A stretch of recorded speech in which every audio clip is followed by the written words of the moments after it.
Bonjour à tous et bienvenue pour le second numéro d'Entre-deux. Nous sommes avec Jérôme Autier, l'assistant de Valérie. Bonjour Jérôme. Bonjour Clément. Tu nous rappelles ton parcours au sein du club? Je suis arrivé en 2007 en tant que responsable du centre de formation. J'avais en charge la préparation physique au sein du groupe professionnel. J'ai passé 4 ans avec ces missions-là et depuis l'arrivée de Valérie Garnier, je suis passé assistant du groupe professionnel. La préparation d'avant-saison est souvent une période importante pour une équipe, pour un groupe. Quels en sont les principaux objectifs? Le premier objectif en pré-saison, ça va être de travailler le physique. Généralement, les joueuses arrivent de vacances ou alors d'une compétition internationale. Donc il y a la condition physique à gérer. Donc c'est une période de l'année où on travaille beaucoup plus cet aspect-là parce qu'on a plus le temps aussi.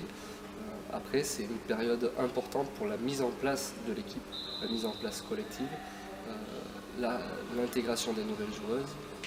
Une hiérarchie se met en place dans l'équipe pendant cette période-là. Et en fait, c'est comme ça que se construit l'équipe.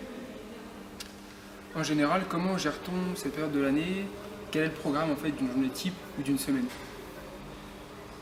Le programme il est sensiblement le même que pendant l'année, sauf que le fait qu'on n'ait pas de match dans cette période-là, on a beaucoup plus de temps pour travailler, donc il y a beaucoup plus d'entraînements que pendant l'année. Après, au niveau des entraînements, pendant l'année, ça va être essentiellement des entraînements de basket, même s'il y a un petit peu de travail physique. Là, pendant cette période-là, il y a beaucoup de travail physique. Donc, on a un gros volume d'entraînement qui va diminuer progressivement avec l'arrivée des matchs. Cette année de mondial, donc les habitudes sont perturbées comme tu nous l'as dit. Depuis quand avez-vous repris et quelles sont les joueuses que tu as à disposition là, aujourd'hui actuellement? Aujourd'hui, on n'a que 4 joueuses à disposition.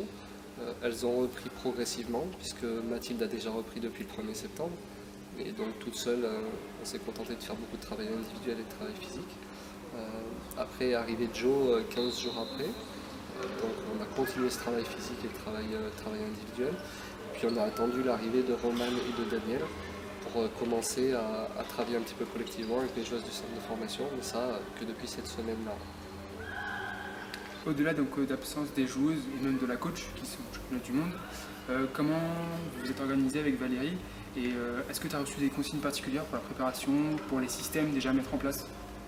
Bien sûr, on s'est vu avec Valérie, on se téléphone régulièrement, on s'est eu par mail aussi. Donc voilà, j'ai des objectifs de travail et comme je viens de l'expliquer juste avant, en fait l'objectif premier au retour de Valérie et des joueuses internationales, c'est que les joueuses qui sont présentes aujourd'hui à l'entraînement soient prêtes physiquement à encaisser la saison qui va venir.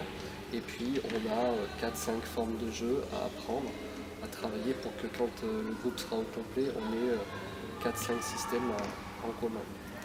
Et donc là, quelques semaines de la reprise, quel est le programme tout simplement? Le programme des entraînements, c'est beaucoup de musculation, beaucoup de travail physique sur la piste. Et puis après, grâce aux joueuses du centre de formation, on arrive à être 10 à l'entraînement pour travailler justement les systèmes de jeu que Valérie a voulu qu'on mette en place.